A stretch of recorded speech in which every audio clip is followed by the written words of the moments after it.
हम लोग अपना तीसरा जो चैप्टर है उसको स्टार्ट कर रहे हैं, और उस चैप्टर के स्टार्टिंग में जो नाम है और उसका भी नाम पे ध्यान मत देना, ठीक है। नाम पे इसलिए मत ध्यान देना कि नाम का जो अर्थ है वो हम लोग डिटेल में अपने अगले वीडियो में बात करेंगे, लेकिन उसके पहले अभी एक कहानी है वो समझते हैं। तो एक छोटी सी बिटिया होती है, वो बिटिया जाती है मेले में। तो मेले में दो खेल खेलती है, आपकी किताब में दे रखी है, कोई भी खेल का नाम ले लो। एक वो होता है हुपला, उसमें ऐसा करके छल्ला होता है, वो छल्ला को सामान के ऊपर फेंकना होता है, ठीक। तो वो सामान, जिस सामान के ऊपर आपका छल्ला चला जाए वो आपको मिल जाता है, और हर बार खेलने में आपको कुछ पैसे देने पड़ते हैं। तो वो खेलती है और हर बार खेलने के उसको 4 रुपए देने पड़ते हैं। फिर क्या होता है, दूसरा वो एक चरखी होती है ना, जो झूला होता है जिसको लोग चढ़ करके ऐसे झूलते हैं पूरा, तो वो झूला भी झूलती है। तो उसमें उसको एक बार के लिए 3 रुपए देने पड़ते हैं। अब हमें यह बताया गया कि जितनी बार उसने ये खेल खेला उसके दुगनी बार उसने झूला झूला, यानी कि हुपला इसको बोलते हैं। अब मुझे तो नाम ये पता नहीं था, आपकी किताब से ही मुझे हुपला पता चला। जो भी हो, मैं तो छल्ला फेंकने वाला गेम बोला करता था इसको। जो भी है, यहां पर ये झूला झूलने जाती है, ठीक। और हर बार के इसको कितने रुपए देने पड़ रहे हैं? 3 रुपए देने पड़ रहे हैं। तो हमें बोला गया कि इसने सब मिलाकर के कितने पैसे खर्च किए? 20 रुपए खर्च किए। क्या किया? 20 रुपए खर्च किए। तो कितनी बार इसने झूला झूला और कितनी बार इसने हुपला खेला? समझ गया? नहीं समझ में आया? तो देखो, इस तरह के प्रश्नों को हम हल करने के लिए बैठ के सोच के हल कर सकते हैं।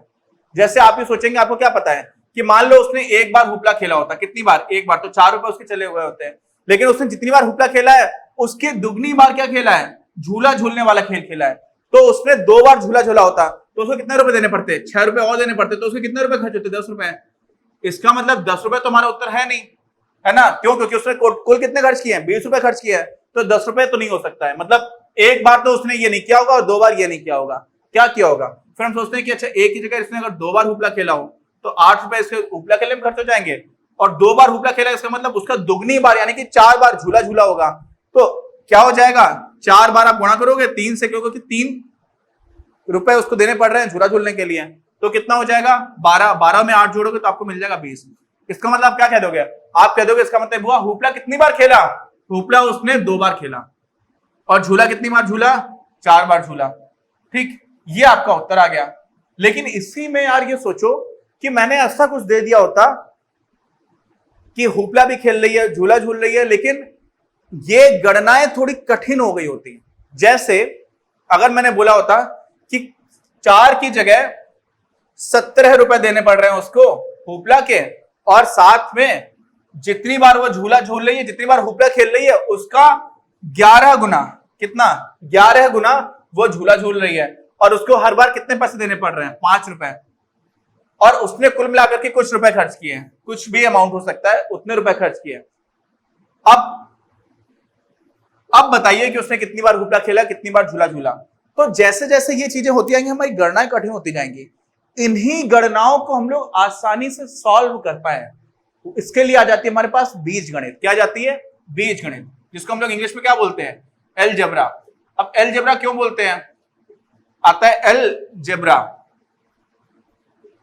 तो अल जो है ना, वो हमारे जो मिडिल ईस्ट है, जिसको हम लोग क्या बोलते हैं? मिडिल ईस्ट को क्या बोलते हैं हम लोग? जहां पर ये सर सऊदी अरब है और सेंट्रल एशिया के पास में जाता है, जिसको हम हिंदी में, मुझे नाम नहीं याद आ रहा, सॉरी, दुबई है, सऊदी यूएई है, ये सारे देश है, कुवैत है, कतर है, बहुत सारे देश है। ईरान के आगे से आपको लगना स्टार्ट हो जाता है। तो वहां पर अल शब्द का बहुत यूज होता है ना। जैसे तो जो गणितज्ञ था जिसने इस पर काम किया था, उसने किताब लिखी थी पहले बीजगणित पर, उसके नाम से, उसके नाम में अल आता था, इसलिए अलजेब्रा इसको बोलना हम लोगों ने स्टार्ट कर दिया था, ठीक। तो अलजेब्रा बोलते हैं इंग्लिश में, बीजगणित बोलते हैं हिंदी में। ये मैंने साइड में ऐसे बता देता हूं कभी कभी। अभी क्या हुआ कि बीजगणित का बहुत ज्यादा आसान कर देती है हमारे लिए। हमारे एक बहुत महान गणितज्ञ थे भास्कराचार्य। कौन थे? भास्कराचार्य। भास्कराचार्य जी ने एक किताब लिखी थी गणित के ऊपर, लीलावती नाम था उसका, ठीक है, मैं जहां तक भूल नहीं रहा हूं। तो उनकी किताब में उन्होंने पाई का मान निकालने की कोशिश की थी। तो एक कुआं लिया था और एक रस्सी के टुकड़े से कुछ कुछ नापने की कोशिश की थी, और उससे उन्होंने पाई का मान निकालने की, गणना करने की कोशिश में पाई का काफी ठीक ठाक मान निकाल दिया था, ठीक। लेकिन वो जब उन्होंने मान निकाला था तब उनके पास बीजगणित नहीं थी, उन्होंने सिर्फ अंक गणित का प्रयोग करके मान निकाला था, और इस वजह से उनको बहुत मेहनत करनी पड़ी थी। क्योंकि बीज गणित उस समय पर जानकारी थी नहीं कि बीज गणित भी एग्जिस्ट करता है।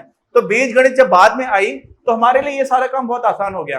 तो अभी जो मैंने आपको कहानी सुनाई थी, देखिए बीज गणित की सहायता से वो कितनी ज्यादा आसान हो जाएगी। एक इक्वेशन बनेगी और आप वहां से बहुत सारी चीजें सॉल्व कर सकते हो। देखना, आपको क्या पता है कि उसने हुपला कितनी बार झूला, आपको नहीं पता। आपने मान लिया कि x बार झूला, तो एक बार झूलने के देने पड़ रहे थे कितने रुपए? 4 रुपए। तो अगर x बार खेला होगा तो कितने रुपए देने पड़ेंगे? 4x रुपए देने पड़ेंगे। ठीक, अब उसने क्या किया, उसने झूला क्या 3 रुपए देने पड़ रहे हैं उसको, क्या वो झूला झूलने के, तो झूला झूलने के 3 रुपए दे रही है।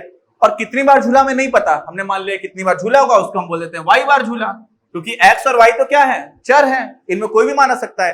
तो x बार उसने हुपला खेला, y बार उसने झूला झूला। अब क्या हो गया, दोनों को खेलने में जो पैसे खर्च हो रहे हैं वो एक बार 4x हुए, एक बार 3y हुए, और बोल रहे हैं कि उसने सब मिलाकर के कितने पैसे खर्च किए? 20 रुपए। तो अगर आप इन दोनों को मिला दो, यही दोनों तो काम किया उसने, तो सारे पैसे उसके मिल गए। अब उसके कुल पैसे कितने खर्च हुए? 20 रुपए। ये आपका एक समीकरण बन गया, और इस समीकरण से आप बहुत ही आसानी से इस तरह के प्रश्नों को हल करना स्टार्ट कर पाओगे। तो हमारे होता क्या है ना कि जो भी हमारी रियल लाइफ प्रॉब्लम है, हमारी असल जिंदगी में जो समस्याएं हैं, उनको हम लोग गणित की सहायता से हल करने की कोशिश करते हैं। कई जगह पर जोक चलता है ऐसा कि हमें x क्यों पता करना होता है, x का मान क्यों निकालना होता है। अरे राजा बाबू, x का मान निकालने के लिए गणित नहीं बनाई गई। x का मान निकालना इसलिए जरूरी है क्योंकि कहीं ना कहीं हमारे रियल लाइफ में, हमारी असल जिंदगी में x की जरूरत पड़ रही होती है, और इस वजह से हम लोग इक्वेशन बना करके उसको हल कर देते हैं। और इक्वेशन हल करना जो है ना, वो क्या है, एक हथियार है, एक टूल है जिसका प्रयोग हम करते हैं अपनी असल जिंदगी की समस्याओं को हल करने के लिए। अब देखिए यहां पे दिख रहा है मुझे कि अगर x का मान 2 होगा और y का मान कितना होगा, 4 होगा, तो आपको 20 मिल जाएगा। तो एक ये हल हो गया, और भी हल हो सकते हैं, ऐसा नहीं कि सिर्फ ये हल होगा, और भी कई हल हैं जिसके किए जा सकते हैं। हम लोगों ने अभी तक देखा था कि एक हमारी इक्वेशन बन गई थी जिसमें 3 रुपए देने पड़ रहे थे, और x बार क्या हो रहा था, x बार वो जो भी उसको झूला झूलना था उसको कर रही थी, और ये हुपला खेलने वाली बात है, झूला झूलने वाली बात है क्या, y बार उसने झूला झूला, और 4 रुपए क्या करने पड़ रहे थे, उसको देने पड़ रहे थे। तो यहां पर क्या था कि 4 रुपए से वो हुपला खेल रही थी, और हमने y मान लिया था कि कितनी बार वो हुपला खेल रही है। ठीक, और 3 रुपए से क्या कर रही थी, वो झूला झूल रही थी, और x बार उसने झूला झूला। तो इतने पैसे उसको झूला झूलने के लिए खर्च करने पड़े, और इतने पैसे उसको खर्च करने पड़े हुपला खेलने के लिए, और सब मिलाकर के उसने 20 रुपए खर्च किए। हमने इसमें एक चीज देखी थी कि अगर हम लोगों ने y का कुछ भी मान रखा था, मान लीजिए y बराबर 1 रख दिया था, तो हमें x क्या मिला था, हमें x मिला था क्या, 3x हो जाएगा, ये 4 इधर जाएगा, 16 है, तो 16/3 हो गया था। तो देखो ऐसे आप y का कुछ भी मान रखते जाओगे तो x के आपको मान मिलते चले जाएंगे। तो ऐसे अनंत मान मिल सकते हैं। कैसे, y को मान लीजिए आपने कुछ भी 0 रख दिया, अगर y को आप 0 रख देंगे तो x आपको क्या मिल जाएगा, x आपको मिल जाएगा 20/3। समझे? तो ऐसे तो बहुत सारे मान मिल जाएंगे। इसलिए अगर 2 चर हैं, क्या है, 2 चर हैं, और 2 चर से कोई एक समीकरण बन रहा है, तो उस समीकरण के तो अनंत हल होते हैं। हल का मतलब क्या होता है, सॉल्यूशन का मतलब क्या होता है, सॉल्यूशन का मतलब होता है कि आपने, अगर देखिए आप इसमें 0 और 20/3 रखोगे, यहां पर 20/3 रखा, यहां पर आपने 0 रखा, तो ये समीकरण संतुष्ट हो जाएगा, क्योंकि इसका मान भी 20 हो जाएगा, इसका मान भी 20 रहेगा। इसीलिए हमें समीकरण युग्म की जरूरत पड़ती है। अगर 2 सॉल्यूशंस होंगे तो हमारे पास एक सॉल्यूशन निकल सकता है, जरूरी नहीं कि एक ही निकले, वो हम लोग आगे देखेंगे। लेकिन यहाँ पर दूसरी बात क्या बताई गई थी, दूसरी बात बताई गई थी कि उसने जितनी बार भी हुपला खेला, क्या खेला, जितनी बार भी हुपला, तो उसने हुपला खेला y बार, और उसने झूला कितनी बार झूला, x बार। तो बताया गया था कि जितनी बार भी उसने झूला झूला है ना, वो दोगुना है किसका, जितनी बार उसने हुपला खेला। तो हुपला खेलने का समय हम लोगों ने y माना हुआ है, टाइम्स कितने बार किया उसने। तो ये दूसरी इक्वेशन है। जैसे ही हम ये इक्वेशन रखेंगे, अब हम इन दोनों इक्वेशन को हल कर पाएंगे। तो हम क्या करेंगे, दूसरी वाली इक्वेशन से हमने x बराबर 2y रख दिया, तो x बराबर उसमें 2y रखोगे तो क्या मिलेगा, देखिए इसको बना रहने, जिससे आपको आइडिया लग जाए कि हाँ अनंत सॉल्यूशन भी हो सकते हैं। यहाँ पर आप x के मान क्या रखोगे, आपने x का मान रखा 2y, तो आपको 3 गुणे 2y प्लस 4y, ये मिल गया 20। यहां से आपको क्या हो गया, ये हो गया 6y, ये हो गया 4y, ये हो गया 20। यहां से आपको क्या मिला, 10y बराबर 20। तो y बराबर क्या हो गया, 2, और x आपको पता ही है कितना है, x है आपका 2y, तो x क्या हो जाएगा, 2 गुणे 2 यानी कि 4। इसका मतलब उसने 4 बार क्या किया, झूला झूला, और 2 बार उसने हुपला खेला। ठीक है, आपकी बात समझ में आ गई। तो बात जो मेन थी, जो मैंने पिछले वीडियो में तो जो मेन बात है वो ये है कि अभी मैंने जो आपको पहले बताया था, तो इसके मैंने आपको सॉल्यूशंस बताया और ये बताया था कि देखो इसके तो कितने भी सॉल्यूशंस निकल सकते हैं। ठीक, यहां पर मैं ये बताने की कोशिश कर रहा हूं कि वो बहुत सारे सॉल्यूशंस तब निकलेंगे जब आपने एक ही समीकरण बना रखा है, किसमें, दो अचर में, एक ये अचर है एक ये अचर है। इसलिए यहां पर जब तक आप ये दूसरा वाला रिलेशन लेकर के नहीं आओगे जो हमको प्रश्न में दे रखा है, लेकिन मैंने इसको पहली बार क्यों नहीं लिया, ये बताने के लिए कि अगर सिर्फ एक समीकरण लिखा हुआ है जिसमें दो चर है तो कितने सॉल्यूशंस मिलेंगे, कितने हल मिलेंगे, अनंत। क्यों, क्योंकि आप इसमें कुछ भी रखते चले जाओ। आपने देखिए एक रखा, जीरो रखा, एक और रख लेते हैं। अगर आप यहां पर y को 3 रख दो तो क्या हो जाएगा, ये 12 हो जाएगा। ठीक, 4 3 12, तो इधर जाएगा तो बचेगा 8। तो आपका y अगर 3 है तो x आपको मिल जाएगा 8/3। देखिए ऐसे कुछ भी रखते जाओ, और मैंने तो सिर्फ पूर्णांक रखा है y को पूर्णांक नहीं रखोगे तो भी कोई ना कोई पॉइंट मिलेगा। और अगर वास्तव में आप इन्हीं सारे पॉइंट्स को मिला दोगे तो एक रेखा बनती है। तो इसी को हम लोग देख लेते हैं, ये दोनों ही अलग अलग रेखाएं बनेंगी और इसलिए इनको रैखिक समीकरण बनते हैं। तो कैसे बनेगी क्या नहीं बनेगा उसको बना करके देखते हैं। तो हम लोग एक कार्तीय तल पर इसको क्या मानते हैं, धन y दिशा मानते हैं, और इसको मान लेते हैं ऋण y, इसको मानते हैं ऋण x, और ये हमारा धन x। ठीक है, और इसी को हम लोग अक्ष भी कहते हैं, इंग्लिश में बोलते हैं एक्सिस, हिंदी में बोलते हैं अक्ष। तो ये अक्ष हो गया हमारा। अब क्या करेंगे, इसी कार्तीय तल पर हम लोग क्या बनाते हैं, इन रेखाओं को निरूपित करने की कोशिश करते हैं। तो सबसे पहले बराबर बराबर दूरी पर आप चिन्ह बना लीजिए, 1 2 3 4 5 6 7 8 9। अब मैं अंदाज से बना रहा हूं तो निश्चित रूप से बिल्कुल बराबर तो नहीं होगा, लेकिन आपको समझ में आ जाएगा कि हाँ काम चल जाएगा अपना। ठीक है, अब देखिए ये तो धनात्मक दिशा हो गई, ऋणात्मक दिशा में भी बना देते हैं, 1 2 3 4। ऐसे ही y एक्सिस पर भी 1 2 3 4 5 6 ऋणात्मक है ये, ध्यान रखिएगा, ये ऋण 1 है, ये ऋण 2 है ना। और ऊपर जब जाएंगे तो क्या मिलेगा, धनात्मक, 1 2 3 4 5 6 7 8। अच्छा, अब क्या करेंगे, अब अपने को रेखाएं निरूपित करना है। तो यहां पर ऐसा x का कुछ भी मान रखेंगे और y का जो मान मिलेगा उसको हम लोग निरूपित कर देंगे। और रेखाओं के केस में एक बात ध्यान रखो यार, कि सिर्फ दो बिंदु अगर मिल जाए तो दो बिंदुओं से होकर कोई एक ही रेखा गुजरती है। और आपको अगर दो बिंदु मिल गए, उन दो बिंदुओं के आपको निर्देशांक मिल गए, आपने दोनों को मिला दिया तो वही रेखा बनेगी, चाहे आप कितने भी बिंदु वहां से ढूंढते चले जाओ। अभी वो बात जो मैंने बोला वो भी मैं आपको समझा दूंगा, लेकिन अभी आप अभी के लिए समझ जाइए कि क्या कहना चाह रहा हूं, अच्छे से समझ में आ जाएगा। ये सब निर्देशांक ज्यामिति में बहुत काम की चीज है।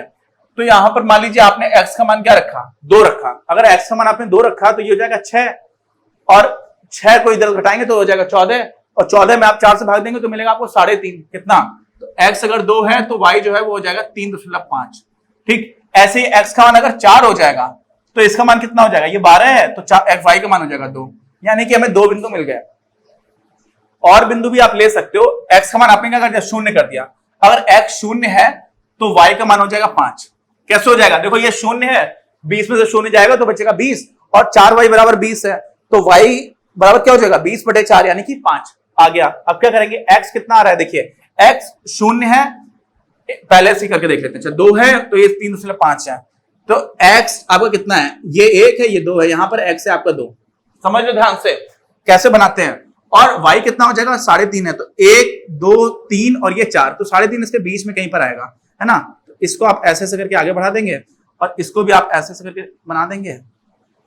तो ये जो बिंदु आ रहा है ये आपका इस रेखा पर निरूपित होगा, जिसके कोऑर्डिनेट क्या होंगे, जिसके निर्देशांक क्या होंगे, 2, 3.5। एक बिंदु ये मिल गया। ऐसे ही दूसरा बिंदु क्या है, x है 4 और y है 2, तो x है 4 यहां पर और y 2 है यहां पर। ठीक है, ये बिंदु। अब इन दो बिंदुओं को आप मिलाओगे ना तो हमेशा वही रेखा बनेगी। अब तीसरा बिंदु भी हम लोग देख लेते हैं। देखिए, अच्छा दोनों को मिलाकर के मैं आपको दिखाता हूं, फिर आपको समझ में आएगा कि तीसरा बिंदु जो है वो यही इसी रेखा पर है कि नहीं है। देखिए ये कुछ ऐसे जा रहे हैं बिंदु, ठीक,